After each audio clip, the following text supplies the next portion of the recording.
broadcast network, AFTERBUZZ TV. Over 20 million weekly downloads in over 150 countries, and your number one source for after-show entertainment.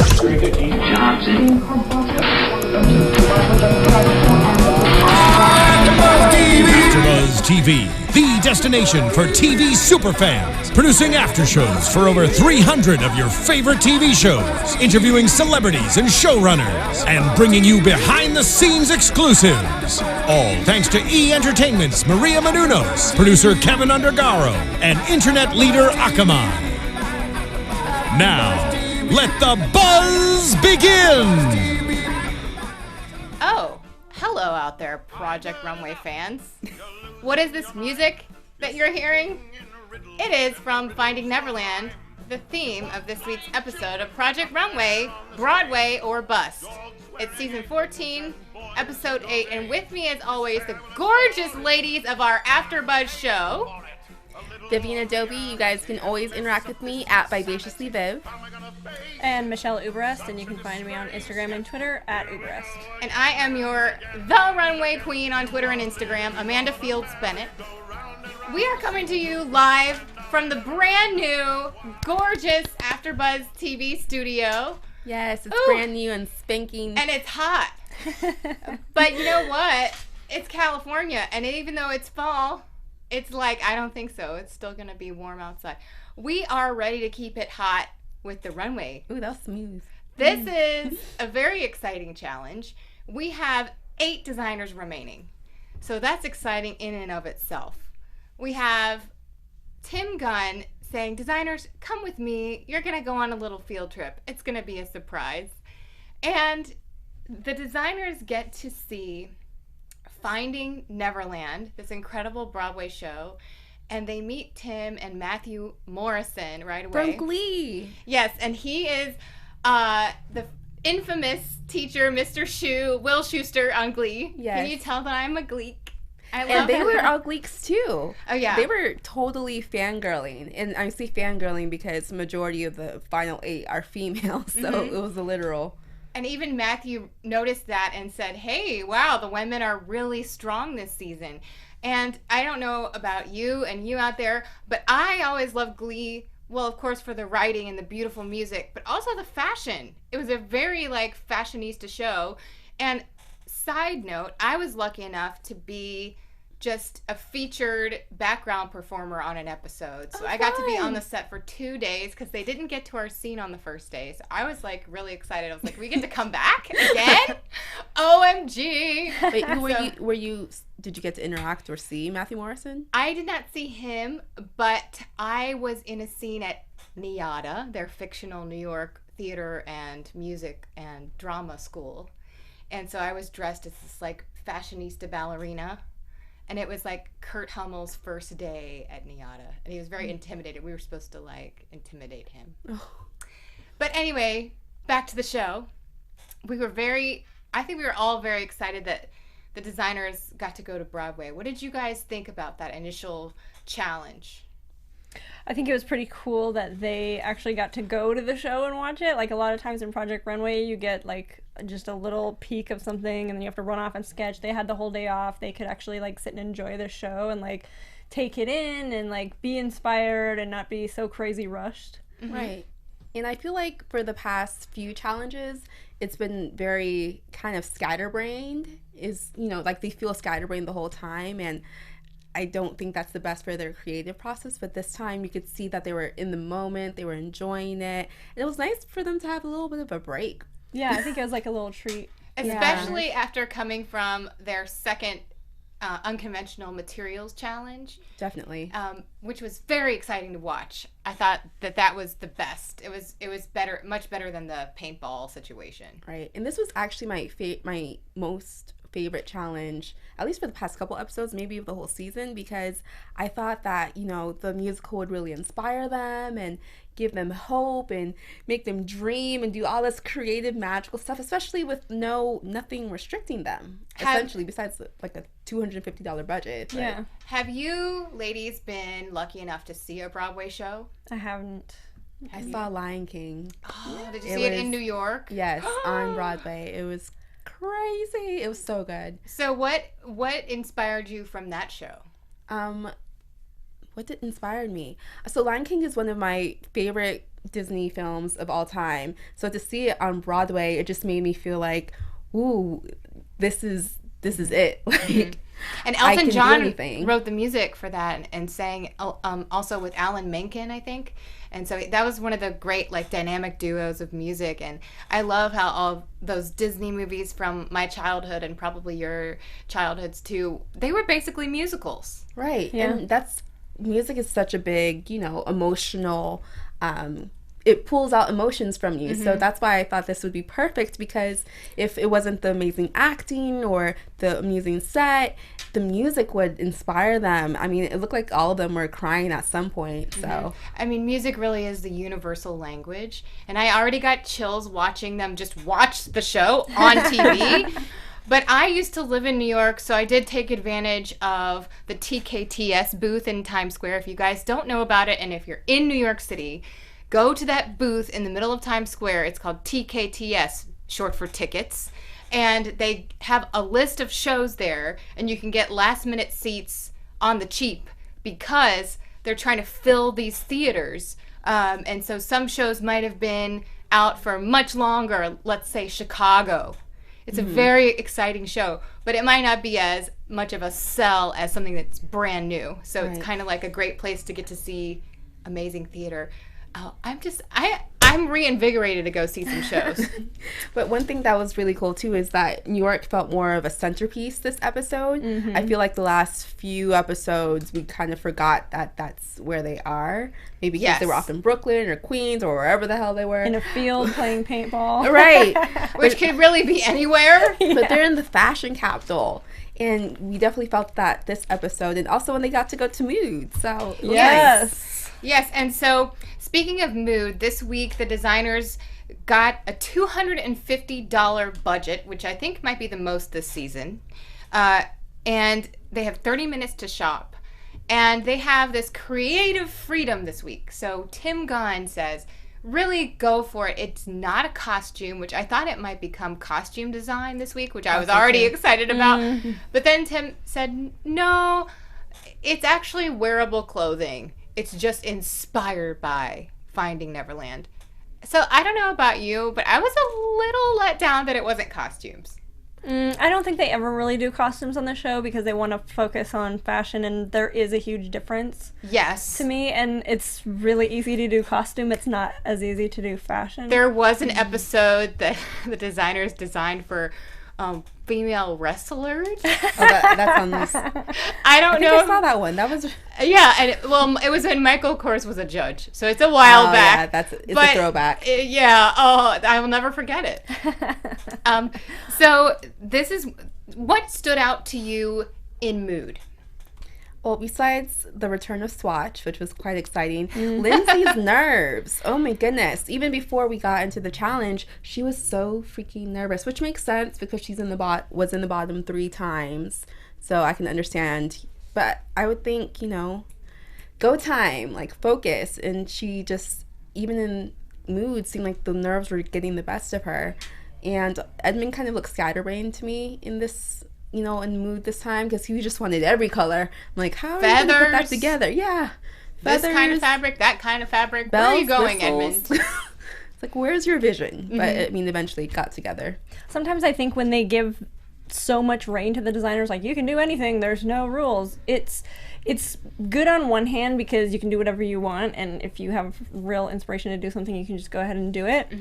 I like the creative freedom it gives you, but on the other hand, you also don't know really what are the judges looking for. You're comparing yourself against everyone else, and you don't have guidelines on what you're trying to compete with. And I think then going into Mood, that affects designers. Like, what am I doing? I don't know. What, like Ashley said in the show, I don't know how to narrow it down. And I feel like a lot of the designers were struggling with that. Yes, it is interesting that they were almost overwhelmed by the choice of doing anything. So I liked that this week, not only did we get to see them have creative freedom, but I like that the designers shared a little bit more of their own personal story with us. Yes. All of them got a chance to really talk about their past and how it tied into the musical. And I think that's what's so beautiful about seeing a musical is that you do find yourself in it if it's done right, which of course this was. Right, and the ideas that people were presenting were so, like, it gave me so much hope for this challenge. But the one that stood out to me the most was Candace's. I agree. Because everyone was going ethereal and dreamlike, and she's like, no, I'm going to go dark. I'm going to go deep, emotional, and really, you know, connect to my rough childhood, but make it beautiful. And, I mean, she ends up doing that, but she was a stark contrast to everyone else's ideas. And I think that explains a lot of her aesthetic, too, up to this point. Yes, I was so excited to hear from her, and this is why I love Project Runway. This episode was just everything that I love about the show. And I like that Candace was so brave to say, well, her parents were drug addicts, and her childhood wasn't super great, but she is this amazing person now, and she's not letting that hold her back, which I think a lot of people will let something negative from their childhood hold them back in adulthood. And she's this wonderful mother with these 2 daughters, and she has such talent, and she's really focused, and I like that she isn't letting anything hold her back. Not even holding her back. She's inspired by it. Right. Yes. Which is incredible. Yes.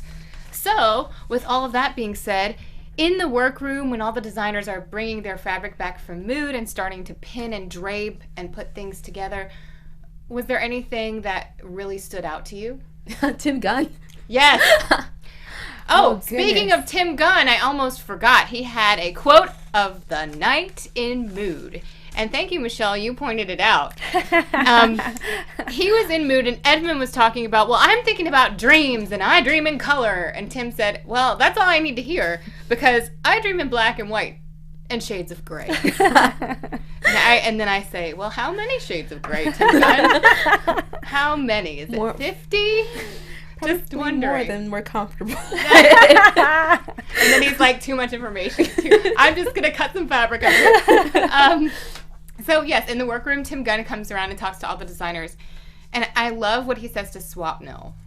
What are your thoughts on that? Well, he really lit a fire under Swapnil's butt. Like, literally, like, not even a fire. Like, he put Swapnil over a flame, like, in the fire, like, in the fire station or something.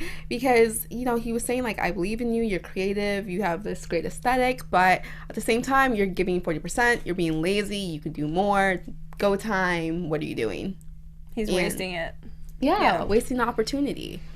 Well, I have been impressed with Swapnil's work up until this point, so I don't know what...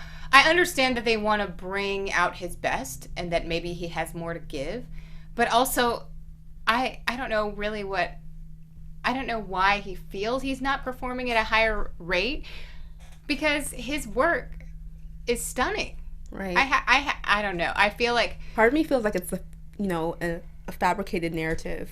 Like, they're running out of drama pieces, so... But look at his work. Look at the work. It speaks for itself. And honestly, like, maybe he's viewing this as, like, a race, like a marathon. Like, you don't start off sprinting. Yes. But I don't think that's necessarily the way to go in this competition. That's true. Well, to throw this into a different competition show, Last Comic Standing, they always say, don't save the best jokes for last. Come out with your most hilarious material. So I like that they, the judges on that show always keep them wanting more, and I like that that's a different type of creative show.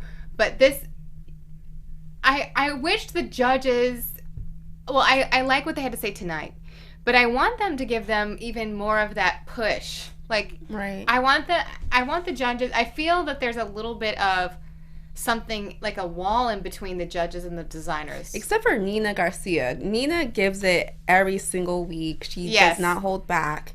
She's, in my opinion, the most critical of all of the judges.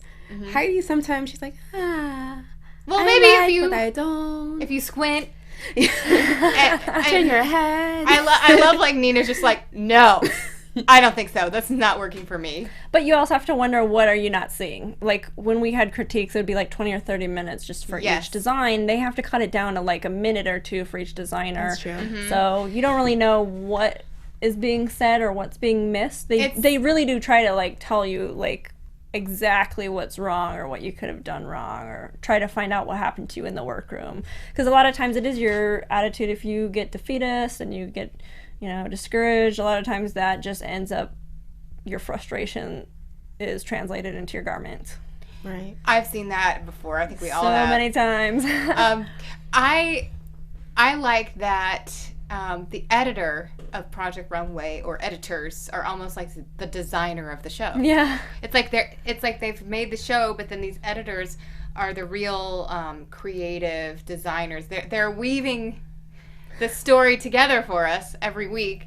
So sometimes it's very successful, and sometimes I'm wishing that we knew like the nitty gritty of everything that they had to say, and not just like funny little sound bites, but just like the outtake section. Yes. They're this little story with Lindsay and Kelly, and it was maybe a great personality piece, but it was eating up time. Mm-hmm. These little Project Runway outtakes, and it's like, okay, well, how...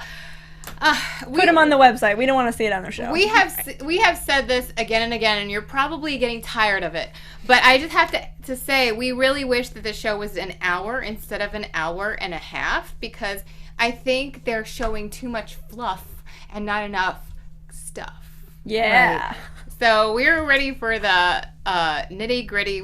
We're the kind of people that are in fashion. So for us, we don't need it to be sugar coated at all. We want to take the medicine straight down without a spoonful of sugar. I'm all about the musicals tonight. Mary Poppins, Peter Pan. Okay. You know what? I feel like all of that, made it a happier episode for us as viewers. But it also showed in the workroom, everyone was so much happier. Yes. Just uplifted and like motivated and excited. It was there was less drama. Granted, Lindsay was still a big ball of nerves, but in general, people were more into it. I think it made for a better runway, too. You could definitely see they kind of had a break, and everybody was feeling a little more inspired. There was a lot better garments that I was more impressed with this time. And did you notice also, Tim Gunn, when he said to the designers, when he was standing with Matthew Morrison at the Fontaine Theater, he said, oh, and also, your challenge doesn't start today. Right. Yeah. You start tomorrow at Moon. And I was like, oh, for heaven's sakes, finally. Which is funny because basically you have the whole day to like sit and think about what you're going to design. And I thought that there would be a lot less. I mean, you're always anxious going into a crazy challenge, but you'd think that they would go in a little more prepared and feeling better about it. And Right. Sketching ideas or silhouettes, shapes. I kind of like that they didn't have their sketch pads out at the Broadway show. I was like, of good course, on you, Project Runway. The respect Take is there. it in first. Yes. Yeah. And I kind of wish that I was watching the show that night, and that was like I could see them and be like, oh my gosh. Oh my gosh. So we've gone through the workroom. Is there anything else that you want to say about it?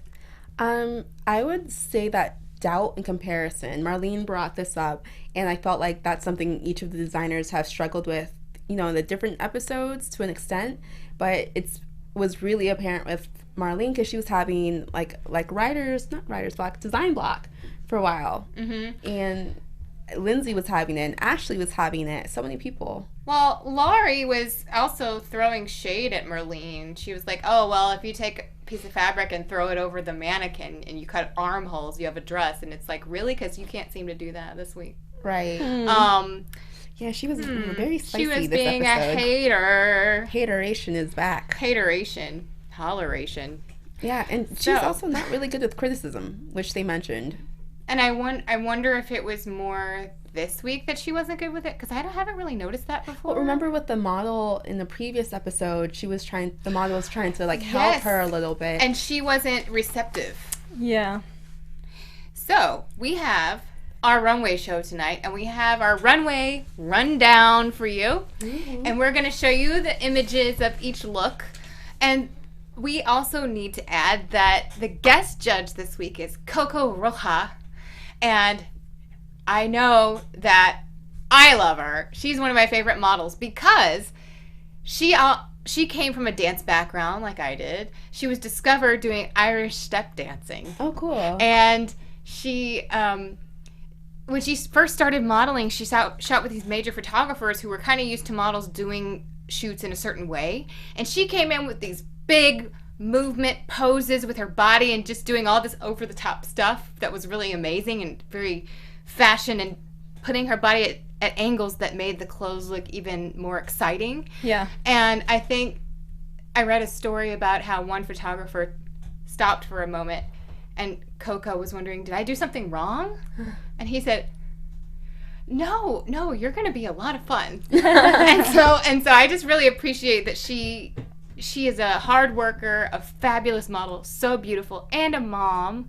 Hello, she had a baby. Look at her. Looking amazing. Wow. And also she has a great eye. Yeah. She had it, what was it, The Face? Or yes. She had a competition show where she was judging models. With Naomi Campbell and Karolina Krakova. Yes. And it's nice, again, when we have guest judges that actually know what they're talking about. I agree. And I like when they bring on models that are high fashion models that have been all over the world, and not just like, oh, this model is the host of Project Runway Junior and she's on Sports Illustrated. And I'm sure, not to sell her short, I'm sure that this other model that was on earlier in the season that hosts Project Runway Junior, she's beautiful and I'm sure she's a great model. But she has a different experience with clothes than someone like Coco Roja does. Right. I think we need to bring more authority to the judging. Right. Yeah. I'm like, can we come on this show? P.S. in a future season, we would like to attend the finale. Yes. Even though I've Little plug. been there a few times. Okay, I'm going on too much about myself. Forgive me. We are going to talk about the runway. Yes. But this show means a lot to me, so that's what happens. Our first look on the runway tonight is by Swapnil Shindy. I love his whole name. I like to say it all together, Swapnil Shindy. And I don't know if it is up on the monitor. I hope it is. But we're going to start talking about it. So for our runway rundown, what did you guys think of Swapnil? Okay, so, good. Glad that you all can see it. So Swapnil, the first thing I thought was movement, because the skirt moves so effortlessly down the runway. I also thought artsy, a little bit like a fish and swan hybrid, because the bottom of the skirt was giving me swan, graceful, but then the architectural structure of the top gave me kind of like a fish look. So A fish look. Yeah, I'm not quite sure. And she also looks like a fairy godmother from maybe Cinderella. But I would give it an 8 overall because it looks constructed really well, and I feel like it's a really good job for Swapnil considering how badly last week ended up for him. Yes. I really liked the concept, and I liked it when it was in the workroom, and it just fell a little short for me. The way that the things are folded, has a little obscene feeling to me. And I don't know. Wait, why? Do you feel like it's like a lady parts? Yeah. Oh. That's like the first thing. Yeah. I didn't see that right away, Yeah. but I will get to what I said later. Okay. But, yeah. Or, I mean, maybe even just like mouse ears. I don't know. I liked the fact that he wanted to do something structural. I liked the fabrics together. I liked the movement of the skirt. And then the other problem I had was the little mini skirt out of the tartan. It's like open on one side, and I can't tell if that's like selvage on the bottom, but it's like unfinished or something weird. That bothered going on me there. too. I like that. I like the mini skirt on it, but on one side it was kind of gathered and puffed out, and I don't know why he didn't just continue that around. I think it could have been a little more thought out, but the technique was there, the idea was there. I gave it a 7.5. Okay, a 7.5. And what was your number? 8. Okay, we have 8 and a 7.5. We're adding that in to our runway rundown. We're giving it a scale on 1 to 10, 10 being the best. So I just saw, I don't know if it was tartan. I wrote houndstooth flower petals. I can totally see it. There was an uneven hem on the pink skirt when it zoomed in to her feet. I could tell it wasn't really finished. It was kind of I could tell it was like scissor cut, like not exactly even. But I did like that this was very winter turning into spring. I liked that it was kind of like a flower being kind of frozen and then opening up in the springtime. That's very poetic. I was inspired by this look, and I I gave it a 9 because of the way it moved on the runway, and without looking at every little detail that I didn't like, overall it just really felt good. Mm-hmm. So I had a 9. Moving on to Ashley. What did you think, Vivian? Oh gosh, cheap ratchet prom. Unfinished. Messy. I gave this one a 5. I was so disappointed with Ashley for this. She had so much going for her with the idea, and the execution was terrible. Okay, wow. 5. Yeah, I was along similar lines. It was a really good idea. I liked how it was working in the workroom. Bad execution. I think anytime a designer takes that risk to work with materials they're not familiar with or techniques they're not familiar with, it usually ends up in heartbreak. So I loved the ombre. I loved the idea behind it, but it just didn't work. And I don't know how particularly Ashley this was either compared to some of her other garments. Besides the purple color. Yeah. Yeah. What was your number for this? 5. Oh, 2 5s. I think this dress wants to be more than what it is. Mm-hmm. It's very aspirational for Ashley. I did like her idea more than what it became. I thought the bottom of the dress was way too short. It should have flowed longer into more of a train, I felt.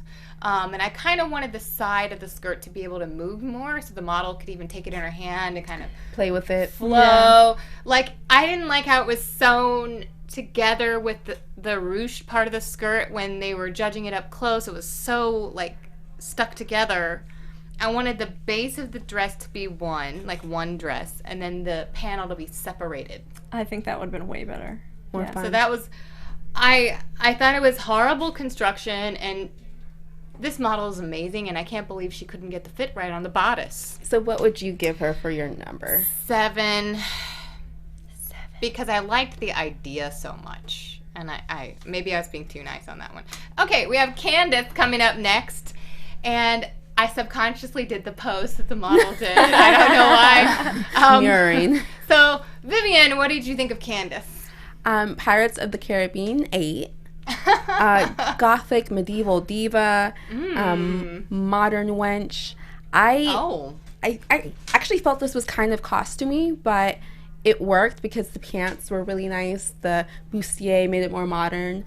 And I ended up giving it a 7, just because it wasn't my personal favorite, but I would say that it was, constructed well. Okay, what did you think, Michelle? I loved this. This was definitely my favorite one on the runway. I can see it's very totally. It is totally. Yes. She kind of reminds me of like one of those Russian dolls. Oh yes, yeah, nesting especially dolls. With the styling and everything. It definitely got pirate from it, but I gave her a 9, and the only reason I didn't give her a 10 was because I did see like the pirate hook connection, but I felt like it was just a little dark and not quite as whimsical. Like if you would just see this, you would never think like, oh yeah, Peter Pan, or that's true. I didn't see like that explaining to me without telling the judges, oh, this is a Peter Pan challenge. But I thought it was epic and perfectly constructed as well. Well, I like that she didn't use the white fabric. Yeah. That was good.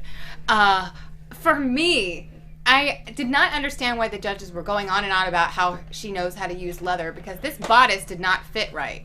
It was bunching and gathering. It's because it didn't have boning in it, though. Oh. She probably constructed it on the dress form, didn't do straps, which I think she should not have done straps. Right. Yeah. Probably didn't plan on having it that way, didn't get any boning at Mood. Okay. That makes sense. Thank you for explaining that to me, and I'm sure everyone out there wanted to know that too, because it did fit her body correctly, but it was a strange... It was a little saggy. Sag to it. Anytime you have strapless, you have to have that boning shape. structure. Yes. Mm-hmm. Okay. Thank you for that. I was like very confused. I did think it was like a chic Captain Hook. Yeah. Nice. And I gave her an 8.5 because, again, I was confused by the construction, but now that you're explaining it to me, I'm changing it to a 9. Nice. Yeah. All right, moving on to Kelly. Ooh, goodness, Kelly. And this, by the way, looked even better when she turned around, I thought. The back was my favorite part. So my initial thoughts were Little Mermaid, just because the green just looks so much like the mermaid fins from The Little Mermaid, like Ariel. I thought that the train was amazing. The front was okay. I loved that she got the gloves right, because I was really nervous that that could mess up her whole look. And I gave her an 8. Okay, what did you think, Michelle? I loved it. It's not really my cup of tea, but I can definitely see where the inspiration. Emma Stone. Yeah. Definitely. I mean, I love it. Oh, did you say your number? Sorry. 9. No, oh, 9. Okay. Old Hollywood glamour. Yep. So expensive looking. Yes. She could sell this whole look for probably $1,000. Yeah. Just because of this piece on top. Everything is constructed to perfection. I do love the gloves, and Zach Posen was impressed when he found out that it wasn't just from the accessory wall. She actually made them. Yeah. And I gave it a 10. And I personally, I just loved it because it's like my coloring. That was great. She sketched it with red hair, and I was like, oh. She was thinking of you. She Yeah. obviously watches our after show. Kelly, I'm going to tweet you later. And real quick, so you guys are obviously watching our after show, but make sure you comment. Leave us comments. We take them. Yes, we love it. Rate us, iTunes, all of that. Tweet Go for it. us, Instagram us. Yeah, all of that. All of that stuff. Oh, now we have Laurie. Oh, Lordy, oh, Laurie. What do you say about this, Vivian? Attack of the Heathers, Oh! Clueless Stripper Edition, Oh! Scream Crack Queens. Oh, the list man. goes on. Just terrible. It's just Oh. terrible. I had such high hopes for her. For heaven's sake. The construction was just terrible. There was no taste in this whatsoever. So I ended up giving her a 5, but I actually feel like demoting it to a 4. Ooh, okay, Michelle. That seems high. I'm sorry, Lori. I love you. This is like, it's going to be Halloween, so let's be a sexy pirate wench, but we made our costume at home. And we made it in the wrong color. And it also sort of looks like an ice skating outfit. Oh. I wish she just would have gone with like one thing or the other. There's nothing complicated here. Especially, like, I really liked the top with the circles. She should have just went for that and made it flawless, made it fit, and then done something cute with it on the bottom. I liked the fabric. It needed to be lined. It needed to be finished, binding or something. But I liked the fabric, and I think it could have been something inspirational, and then it just kind of turned into like this. Oh, what was your number? 2. Oh! I was Harsh. being generous. Harsh. Laurie, this was just a sad booty. And she has a cute butt, and it was very sad. It was like the whole look was just kind of a downer in the middle of these exciting pieces. This came out, and it was a burlap sack ice-capade outfit. I think it was the opposite of what she was going for, because she was very inspired. She saw this circle fabric at Mood, and I was excited when she first got the fabric, but she didn't know how to execute it. So I gave her a 6 because, well, I should have made it lower, but that's what I gave her. Next, Merlene. What did you think, Vivian? So I thought she looked like a classy warrior princess. Like she could have been on set of Game of Thrones. Yeah, but she looked, really interesting for what Marlene's aesthetic is. And because it's Marlene, I gave her a 9 because I feel like she's been going out of her box more and more. What about you, Michelle? This is totally dark glam, and I love the shoulders. They're just too wide for me. I wish she would have pulled them in a little bit. It kind of reminds me of that girl from Legend. Ooh. After she gets evilized by the demon guy, and they're dancing. And I don't she's got know it, this, but it's fabulous. No, it's really fabulous. You need to watch it. Okay, Yeah. I'm on board. Yeah, she gets kind of taken to the dark side, and she's just super fierce and dark princess. Yes. Okay, what's your number? 8. I also gave Merlene an 8. I thought it was sleek with a strong shoulder. I thought it was very, could be a villain in a story. But it wasn't quite as imaginative as some of the others, so that's why I gave it an 8, not a higher number. Okay, we're going to go quick with our last 2. Lindsay, what did you think, Vivian? It looked cheap. Kale, green beans.